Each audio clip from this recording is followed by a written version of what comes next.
तो फिल्म की शुरुआत माइकल से होती है। वो और उसके डैड दोनों मॉर्टिशियंस हैं जो मरे हुए लोगों की बॉडी वॉश करते हैं। फिल्म के स्टार्ट में ही ये फ्यूनरल के लिए एक लेडी की बॉडी को तैयार कर रहे थे जिसने सुसाइड की थी। माइकल अपने डैड से पूछता है कि इसने सुसाइड कैसे की, तो उसके डैड उसे समझाते हैं, देखो बेटा, हमारा काम सिर्फ लोगों की बॉडी को फ्यूनरल के लिए तैयार करना होता है, उनकी मौत के बारे में जानना हमारे लिए बेहतर नहीं। उस औरत की बॉडी पर मरते हुए एक ब्रेसलेट था और एक अजीब सा डेविल वाला टैटू भी बना था। फिर आज रात में माइकल अपने दोस्त से मिलता है और उसे बताता है कि उसने सेमिनरी कॉलेज को ज्वाइन करने का फैसला किया है। सेमिनरी कॉलेज असल में क्रिश्चियंस का कॉलेज है जहाँ पर प्रीस्ट बनने की पढ़ाई की जाती है। उसके फ्रेंड ने पूछा, तुम प्रीस्ट क्यों बनना चाहते हो, तुम्हारे तो ग्रेड्स भी इतने अच्छे हैं। तो उसने कहा, हमारी फैमिली में सिर्फ दो ही काम हो सकते हैं, या तो मैं मोर्टिशियन बन सकता हूँ या फिर प्रीस्ट।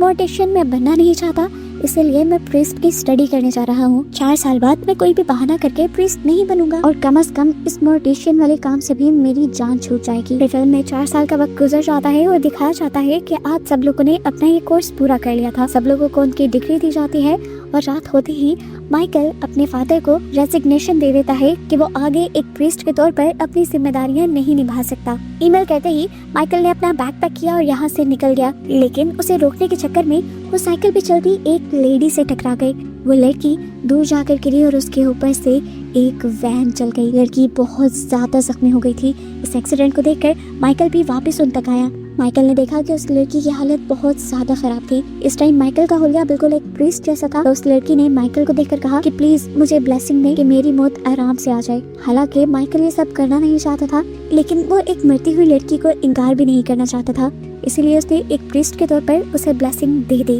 खैर अगले दिन अब दोबारा फादर माइकल से मिलते हैं और उसे कहते हैं कि मैं तुम्हारा वो लेटर आगे नहीं सेंड कर रहा। मुझे लगता है कि तुम बहुत अच्छे प्रीस्ट भी बन सकते हो और एग्जॉर्सिस्ट भी बन सकते हो। एग्जॉर्सिस्ट की पोस्ट भी काफी अच्छी होती है और वैसे भी हर साल इस दुनिया में डिमोनिक एक्टिविटीज बढ़ रही हैं। तुम्हारा एग्जॉर्सिस्ट बनना इस दुनिया के लिए भी फायदेमंद साबित हो सकता है। लेकिन माइकल ने कहा, फादर मुझे प्रीस्ट बनने में कोई इंटरेस्ट नहीं है। तो फादर ने बताया कि अगर तुम प्रीस्ट नहीं बनोगे तो चर्च तुम्हारी सारी स्कॉलरशिप तुम्हारी लोन में बदल देगी और तुम्हें उसे फिर पे करना पड़ेगा। माइकल बेचारा क्या कहता, अब उसे फादर की बात माननी पड़ी और वो एग्जॉर्सिस्ट बनने के लिए तैयार हो गया। हालांकि उसे एग्जॉर्सिज्म पे और डिमोनिक एक्टिविटीज पे बिल्कुल भी बिलीव नहीं था, लेकिन क्योंकि इस ट्रिप के उसे पैसे मिल रहे थे तो उसने अपना टाइम पास करने का ही सोचा। पहली क्लास शुरू हो जाती है। फादर सभी बच्चों को बताते हैं कि एग्जॉर्सिज्म करने से पहले हमें इंसान की मेंटल और फिजिकल हेल्थ को देखना पड़ता है। मेंटल इलनेस और डिमोनिक सिंड्रोम की निशानियां लगभग एक जैसी होती हैं, लेकिन डिमोनिक सिंड्रोम में इंसान लोगों से कट के रहता है, लगातार पेन में रहता है और किसी से बात करना पसंद नहीं करता। इसी क्लास में माइकल एक जर्नलिस्ट से मिलता है जो अपना जर्नल लिखने के लिए ये कोर्स कर रही थी। इसी क्लास के दौरान फादर ने माइकल का एग्जॉर्सिज्म पे बिलीव ना होना नोटिस कर लिया था, इसीलिए वो माइकल को फादर लोडस से मिलने को कहते हैं जो एग्जॉर्सिज्म में बहुत ज्यादा एक्सपर्ट थे। उनकी बात मानते हुए माइकल उनके घर चला जाता है जो घर बिल्कुल एक खंडर जैसा था। फादर उसे घर के अंदर ले जाते हैं जहाँ पर उसके एक क्लाइंट आई हुई थी। इस लड़की को देखकर माइकल को नहीं लग रहा था कि ये पोसेस्ड होगी, वो बिल्कुल नॉर्मल लग रही थी। तो उसने फादर से सवाल किया, आपको कैसे पता है कि ये लड़की पोसेस है? तो फादर ने उससे कहा कि तुम अपनी कोई चीज एक बैग में डाल दो। माइकल को उनकी बात की समझ नहीं आई, लेकिन उसने एक अमेरिकन डॉलर बैग में डाल दिया और उसके बाद वो लोग उस लड़की के सामने चले गए। फादर ने लड़की से पूछा, बताओ माइकल के बैग में क्या है? लड़की ने कहा, मुझे कैसे पता हो सकता है? फादर ने उसे गेस करने को कहा। लड़की ने गेस करने से मना कर दिया। फादर ने उस पे जोर डालना शुरू किया तो उसके अंदर का डीमन जाग गया और आखिर उस लड़की ने बता दिया कि माइकल के बैग में एक अमेरिकन डॉलर है, जिसे बाद में माइकल ने निकाल के भी दिखा दिया। और यहाँ फादर ने बताया कि पोजेस्ड हुए लोगों को डिमोनिक पावर्स की वजह से छुपी हुई चीजों का भी इल्म होता है और यही पोजेशन की सबसे बड़ी निशानी है।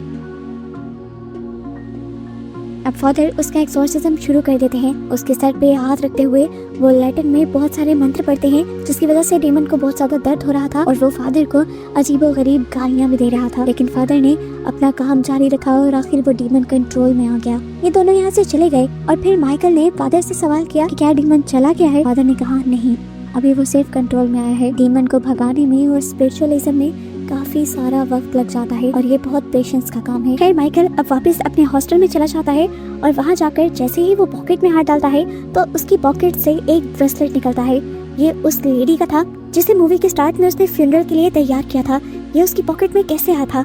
ये जानने के लिए वो अगले दिन दोबारा फादर लूकस के पास जाता है और उससे कहता है कि आप दोबारा उस लड़की को बुलाएं और उससे पूछें क्या ये ब्रेसलेट उसने मेरी पॉकेट में डाला था। उस लड़की को बुलाया जाता है और उससे इस ब्रेसलेट के बारे में पूछा जाता है तो लड़की कहती है कि ये ब्रेसलेट शैतान ने डाला है। अब फादर उसके अंदर के शैतान को भड़काना शुरू कर देते हैं और माइकल ये ब्रेसलेट दोबारा उस लड़की के हाथ पे बांध देता है। शैतान के उभरते ही वो लड़की जैसे पागल सी हो जाती है और माइकल से कहती है वो औरत याद है जिसे तुमने उस दिन नहलाया था, वो लड़की तुम्हें हेलो बोल रही है। उसकी ऐसी हालत देखकर फादर उसे कंट्रोल करने लग जाते हैं, जबकि शैतान उस लड़की के ऊपर हावी होकर माइकल का भी गला दबाने लगता है। तब फादर उस लड़की का कान पकड़कर दोबारा कुछ पढ़ना शुरू करते हैं, जिससे शैतान को बहुत ज्यादा तकलीफ होती है और उस लड़की को भी वॉमिट होने लग जाती है। उसकी वॉमिट में लकड़ी के कुछ टुकड़े और खून निकल रहा था और आखिर वो रिलैक्स भी हो गई। यहाँ पर एक मर्तबा के लिए हमें लगा कि उसके अंदर का शैतान निकल चुका है, लेकिन ऐसा नहीं था। वो अभी भी सिर्फ कंट्रोल नहीं आया था। आज के इस हादसे के बाद माइकल को थोड़ा बहुत एक्सॉर्सिज्म पे बिलीव होने लगा था। अगले दिन फादर लूकस दोबारा उसे अपने घर बुलाते हैं, क्योंकि उन्हें एक और एक्सॉर्सिज्म के लिए किसी के घर जाना था। आज मौसम काफी ठीक था, लेकिन फिर भी फादर ने उसे एक अम्ब्रेला दी थी और कहा कि रास्ते में बारिश हो जाएगी। माइकल को उनकी बात अजीब लगी, लेकिन ये लोग चल पड़े और रास्ते में सच में बारिश हो गई। ये लोग अब उस बच्चे के घर गए जिसका कहना था कि उसे एक डिमोनिक हॉर्स तंग करता है। उसकी कमर पर एक हॉर्स के मारने के निशान भी थे और वो इन चीजों से बहुत ज्यादा तंग था। खैर फादर अब उसका एक्सॉर्सिज्म शुरू कर देते हैं और उसके एक्सॉर्सिज्म के बाद बच्चा माइकल को देखकर अपनी मॉम के कान में कुछ अजीब सी बात कहता है, जिससे उसकी मॉम उसे डांट देती है और ऐसी कोई बात ना कहने को बोलती है। उसके एक्सॉर्सिज्म के बाद फादर और माइकल दोनों अपने घर आ जाते हैं, जहाँ फादर को कॉल आती है और पता चलता है कि उनकी पहली पेशेंट जिसका नाम रोज़रिया था उसे सुसाइड करने की कोशिश की है और उन्हें फौरन हॉस्पिटल बुलाया जाता है। इस टाइम रोज़रिया की हालत बहुत ज्यादा खराब थी, कोई भी उसे हैंडल नहीं कर पा रहा था। उसकी आवाज भी शैतानी हो चुकी थी। जब फादर उसके ऊपर एक्सॉर्सिज्म परफॉर्म करते हैं तो वो फादर को दूर धकेल देते हैं और सबसे कहती है कि तुम सब मुझसे डरो।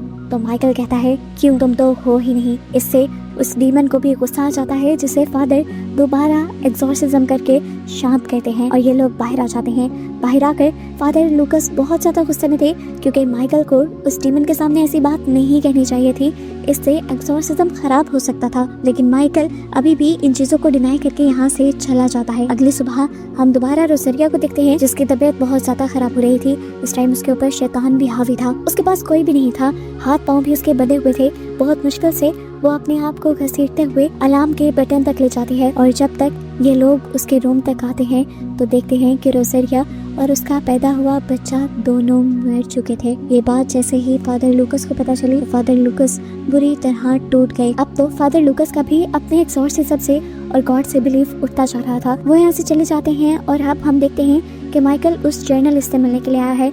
वो उस जर्नलिस्ट को सारी कहानी सुनाता है रोज़रिया वाली, कि किस तरह रोज़रिया के ऊपर एक डीमन ने कब्जा किया हुआ था। इन लोगों ने एक्सॉर्सिज्म किया, उसके बावजूद भी रोज़रिया मर गई। वो अभी तक इसी कश्मकश से नहीं निकल पा रहा था कि क्या ये सब चीजें ठीक होती भी हैं कि नहीं। खैर इस मीटिंग के बाद वो अपने हॉस्टल के रूम में आकर सो जाता है और जब उसकी आंख खुलती है तो वो अपने मॉर्टिशियन वाले रूप में था। वो अपने पुराने घर में था। वो इस टाइम एक मुर्दे को नहला रहा था कि तभी उसके पास कोई अजीब सा ओल्ड मैन आया। उसके डरावने हाथ थे। वो अपना हाथ कुछ इस तरह से माइकल के आगे करता है कि जैसे माइकल उसे चूमे, लेकिन माइकल उसे चूमने से पहले ही रुक जाता है। तो वो हाथ फिर माइकल के मुंह पे प्यार करता है और एकदम से उसका गला पकड़ लेता है। वो माइकल को दम घोट कर मारना चाह रहा था, लेकिन एकदम से माइकल की आंख खुल गई और हमें दिखाया गया कि ये सब माइकल का डरावना ख्वाब था। इस टाइम माइकल के दरवाजे पे कोई नॉक भी कर रहा था। माइकल ने जाकर देखा, यहाँ पर फादर आए थे जो उसे फौरन घर जाने को कहते हैं, क्योंकि उसके डैड की तबीयत बहुत ज्यादा खराब थी। फादर ने उसकी फ्लाइट का इंतजाम भी कर दिया था। माइकल एयरपोर्ट तक भी पहुंच गया, लेकिन उसे पता चला कि किसी हादसे की वजह से सारी फ्लाइट्स बंद हो चुकी हैं। माइकल टूट कर अपने हॉस्टल रूम में वापस आ जाता है और देखता है कि अब उसका पूरा रूम मेंढकों से भरा हुआ था। खैर इस सीन के बाद हमें दोबारा फादर लूकस को दिखाया जाता है, जो अब शीशे के सामने खड़े शेव कर रहे थे और एकदम से उन्होंने अपने गाल पे कट लगा लिया। उनकी ऐसी अजीब हरकतों की वजह ये थी कि फादर लूकस असल में पोजेस्ड हो गए थे। क्रिश्चियनिटी में माना जाता है कि अगर कोई प्रीस्ट एग्जॉर्सिज्म करने में फेल हो जाए तो डिमोनिक पावर उसे ही पोसेस कर लेते हैं। और फादर लूकस के साथ भी कुछ ऐसा ही हुआ था। असल में वो रोजरिया का एग्जॉर्सिज्म ठीक तरीके से परफॉर्म नहीं कर पाए थे। वो उसके डीमन को जब कंट्रोल नहीं कर पाए तो उनका अपना ही फेथ कम होने लगा। उनका जब फेथ कमजोर हुआ तो डीमन ने उन्हें ही पोसेस करना शुरू किया। और उनके पोजेशन की निशानी ये भी थी कि उन्हें बारिश होने का पहले से ही पता चल गया था। ये भी डिमोनिक पावर की वजह से हुआ था। और जब वो बच्चे का एग्जॉर्सिज्म करने गए थे तब भी वो बच्चे की कमर पे घोड़े के पाँव का निशान देखकर जोर जोर से हंसने लगे। असल में उस टाइम उनके अंदर डीमन ही था। और अब रोजरिया के मरने के बाद उनका अपना फेथ बिल्कुल खत्म हो चुका था। अपने रिलीजन से बिलीफ बहुत ज्यादा कम हो गया था। इसलिए अब डीमन ने उन्हें पूरी तरह पोसेस कर लिया। ऐसे में जब कोई बच्ची भी फादर से ब्लेसिंग लेने के लिए जाती है तो फादर उसे जोर से थप्पड़ लगाकर दूर कर देते हैं। खैर सीन कट होता है और दिखाया जाता है कि माइकल ने अपने रहने के लिए एक मोटेल रूम बुक करवाया था क्योंकि हॉस्टल रूम में अब वो रह नहीं सकता था। उसने अब हॉस्पिटल में कॉल की अपने डैड की तबीयत पूछने के लिए तो उसके डैड ने ही फोन उठाया और उसके डैड ने उसे बताया कि अब मेरी तबीयत पहले से बिल्कुल ठीक है। ये सुनकर माइकल खुश हो गया और एकदम से उसके डैड की आवाज कट गई और डॉक्टर बोलने लगे।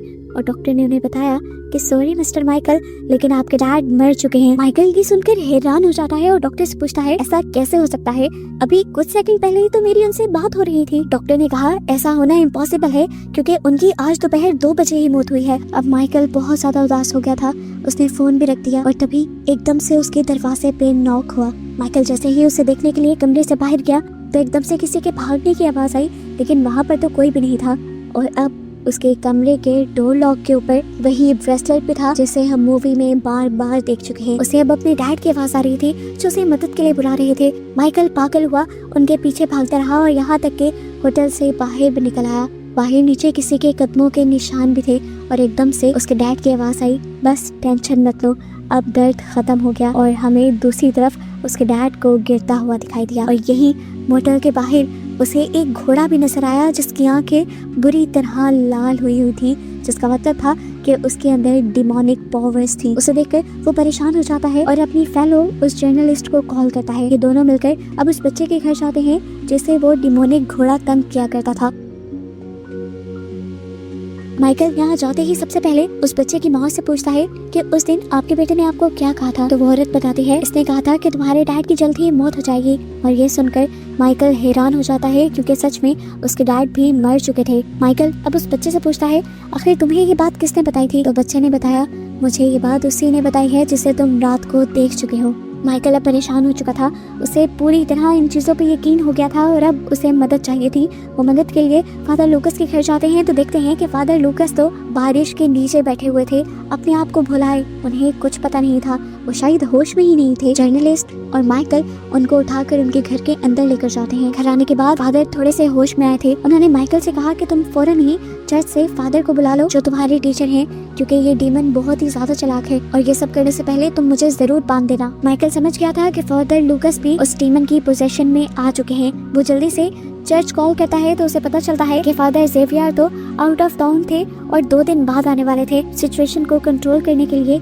अब वो क्या भी करते, माइकल खुद ही एक्सॉर्सिज्म परफॉर्म करने का फैसला करता है। लेकिन क्योंकि माइकल को पहले एक्सॉर्सिज्म पे बिलीव नहीं था, उसका फेथ ज्यादा अच्छा नहीं था, तो यहाँ डीमन उसे ही कमजोर करने की कोशिशों में लग जाता है। ये शैतान अब फादर लूकस को भी बहुत ज्यादा तंग कर रहा था, उन्हें दर्द दे रहा था। इसलिए माइकल और जर्नलिस्ट फादर को बिठाकर कुर्सी से बांध देते हैं। लेकिन ये शैतान बहुत ज्यादा ताकतवर था, कुर्सी पे बैठे हुए ही उसने उस लड़की को बेहोश कर दिया और अपनी रस्सियां तोड़कर एकदम से उसने माइकल के ऊपर हमला कर दिया। उसने माइकल का गला पकड़ लिया और उसके दिमाग को भी अपने कंट्रोल में करने लगा। वो माइकल को पोजेस करके उससे पूछता है बताओ तुम किस पे यकीन रखते हो, बताओ कि मैं कौन हूँ, मैं कितना ताकतवर हूँ। उसकी बातों से माइकल पोजेस होने लगता है और कहने लगता है हाँ तुम डीमन हो, तुम सबसे ज्यादा ताकतवर हो और मैं डीमन पे बिलीव करता हूँ। हालांकि ये सब कहते हुए उसके दिमाग में बार बार गॉड की याद आ रही थी, उन सब पलों की याद आ रही थी जब जब वो अपनी मॉम के साथ चर्च में जाता था, जब उसकी मॉम उसे गॉड के बारे में बताती थी। उसके हाथ में इस टाइम क्रॉस भी था जिसे उसने अच्छे से पकड़ा हुआ था। लेकिन जब उसने डीमन से ये कहा कि हाँ मैं तुम पे बिलीव करता हूँ तो उसकी आंखें बदल गई, बिल्कुल सफ़ेद पड़ गई, यानी डीमन उसे अच्छी तरह पोजेस कर चुका था। इससे पहले कि डीमन अब उससे भी कोई नुकसान पहुंचाता, उसे वो पल याद आ जाता है जब उसकी मॉम ने उसे गॉड की पिक्चर दी थी और उसी टाइम माइकल कह देता है, नहीं मैं तुम पर नहीं, मैं गॉड पर बिलीव करता हूँ, मैं गॉड को एक्सेप्ट करता हूँ अभी और इसी वक्त। ये कहते ही माइकल की आंखें दोबारा नॉर्मल हो जाती हैं। वो जब अपने फेथ को अपनाता है तो एकदम से उसकी पावर्स वापस आ जाते हैं और इन्हीं पावर्स से वो उस डीमन को कंट्रोल करने लगता है और उससे उसका नाम पूछता है। अब डीमन भी कमजोर हो गया था। जैसे ही डीमन ने अपना नाम बताया तो वो फादर लूकस की बॉडी छोड़ गया और सीन यहीं से कट हो गया। हमें अगले दिन एक नई सुबह दिखाई गई, जिसका मतलब था कि अब उस डीमन का साया इस दुनिया से जा चुका है। यहाँ पर फादर लूकस माइकल का शुक्रिया अदा करते हैं और मूवी यहीं पर खत्म।